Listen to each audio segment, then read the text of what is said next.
You have prayed with all your heart.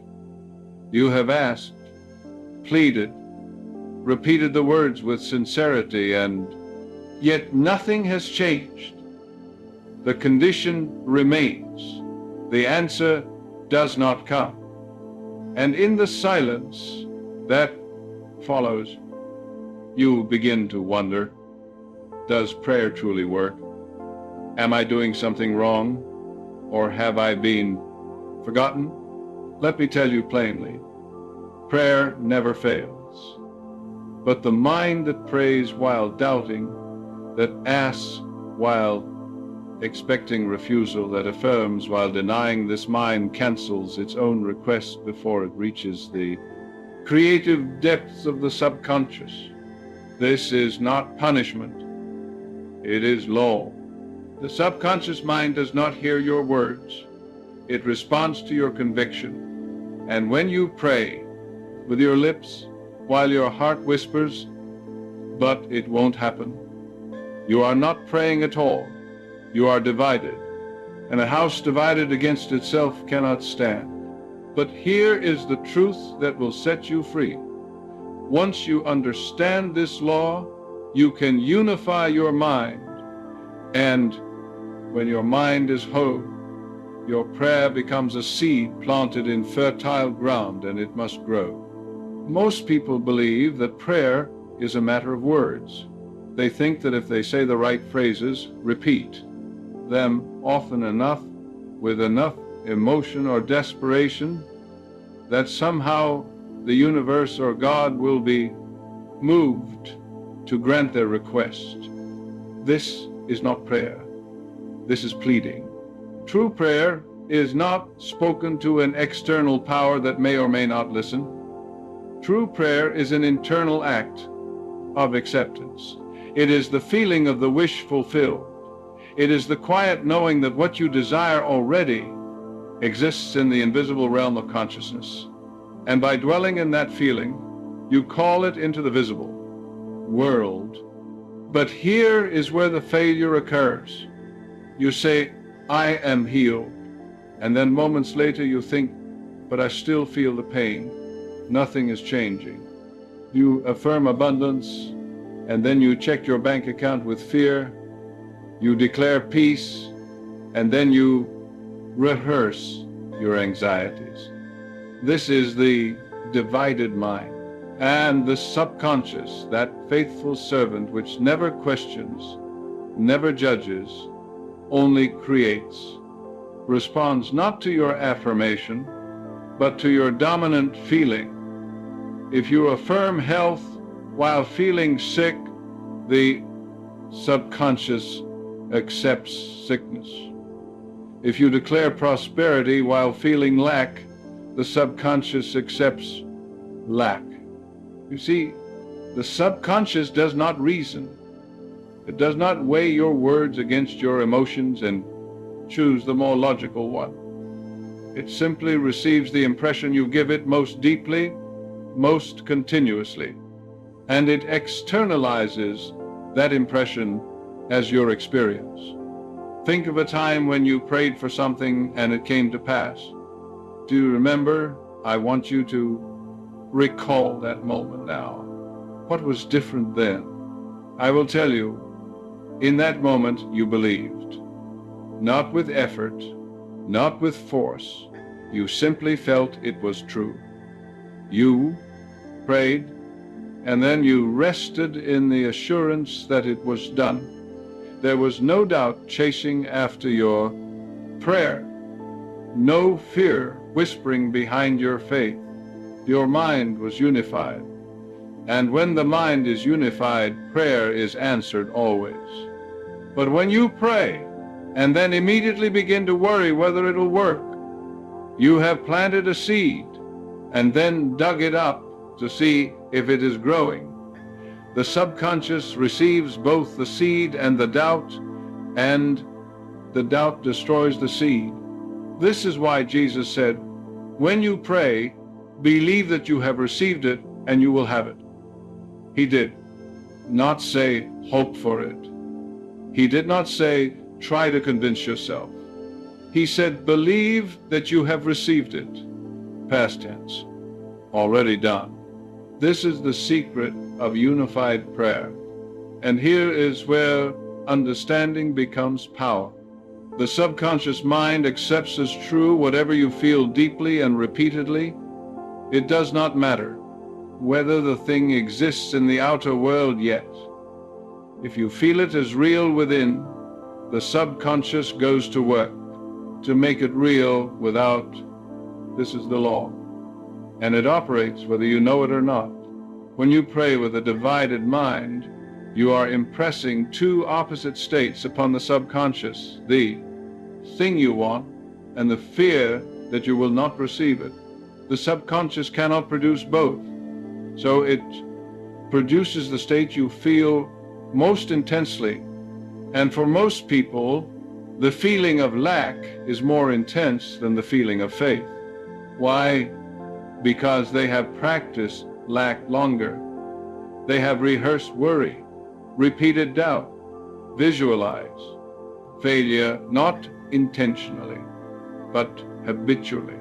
And habit is the language of the subconscious. So when they pray for abundance, the prayer is like a single drop of fresh water in an ocean of salt. The subconscious, already saturated with the belief in lack, continues to produce lack. But once you understand this, you can change it. You can train your mind to dwell in the feeling of the answered prayer. You can practice unity. And when your mind is unified in belief, your prayer becomes irresistible.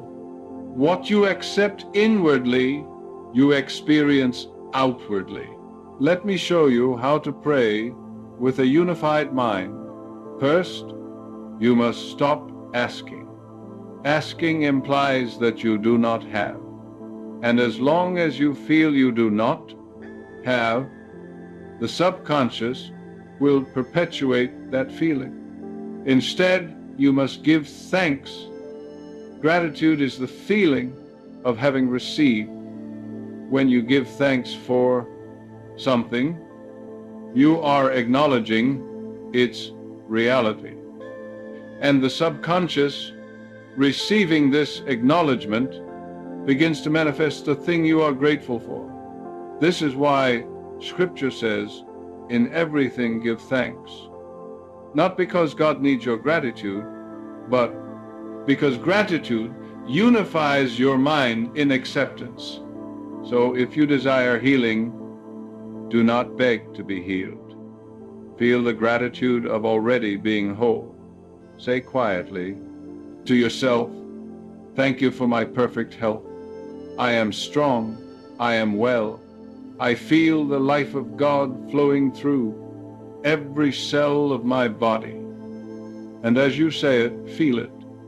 Let the feeling fill you. Do not look at the symptom and contradict yourself. Do not check your body every hour to see if the healing has occurred.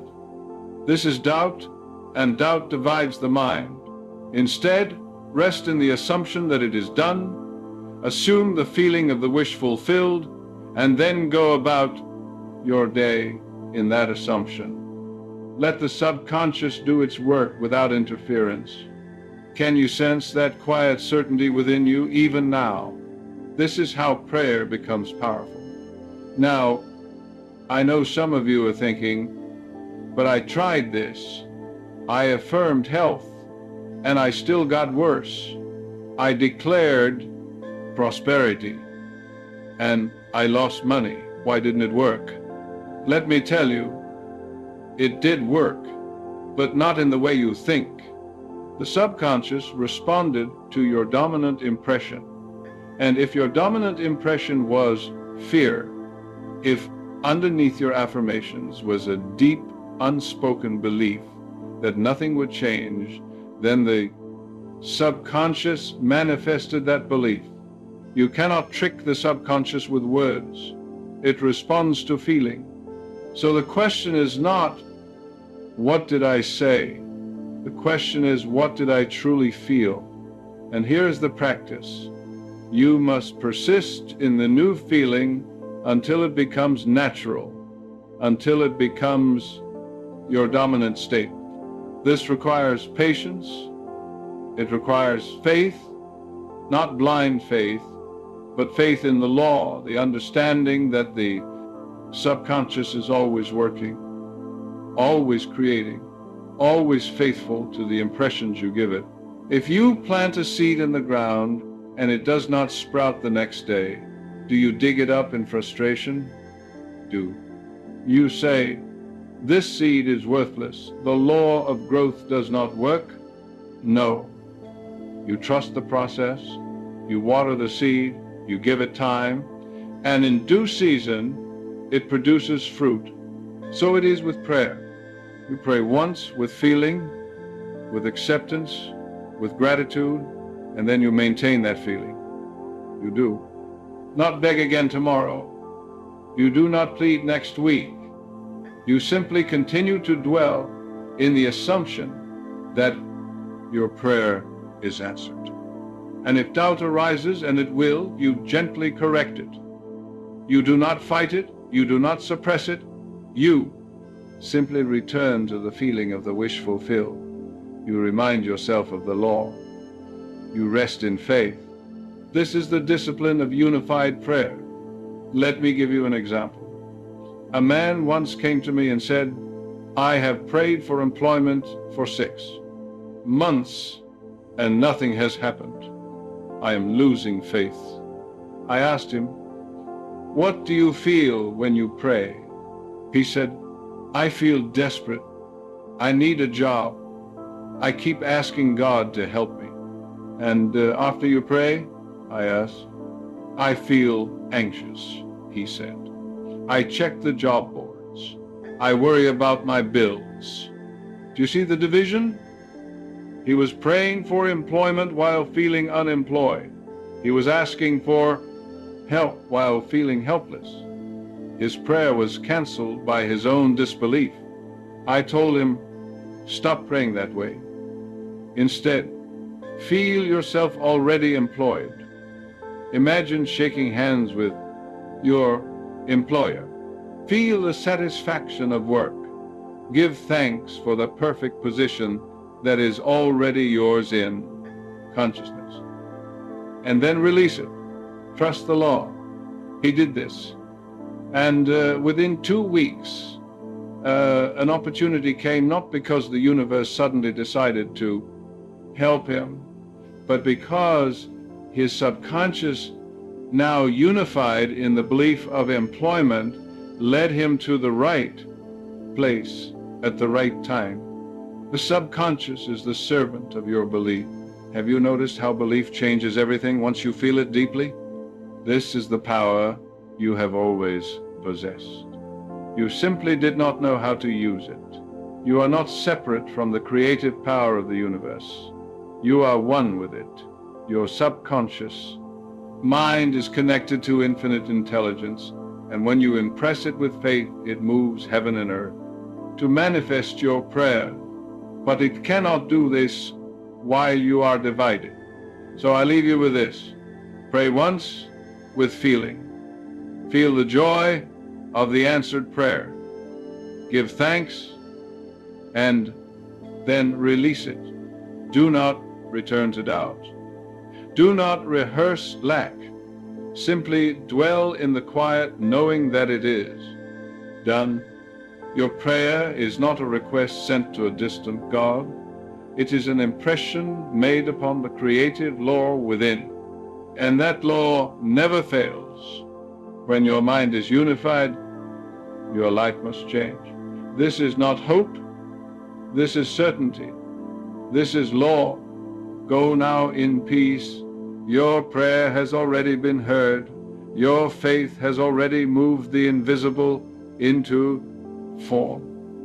Rest in this knowledge and watch as the evidence appears in your world.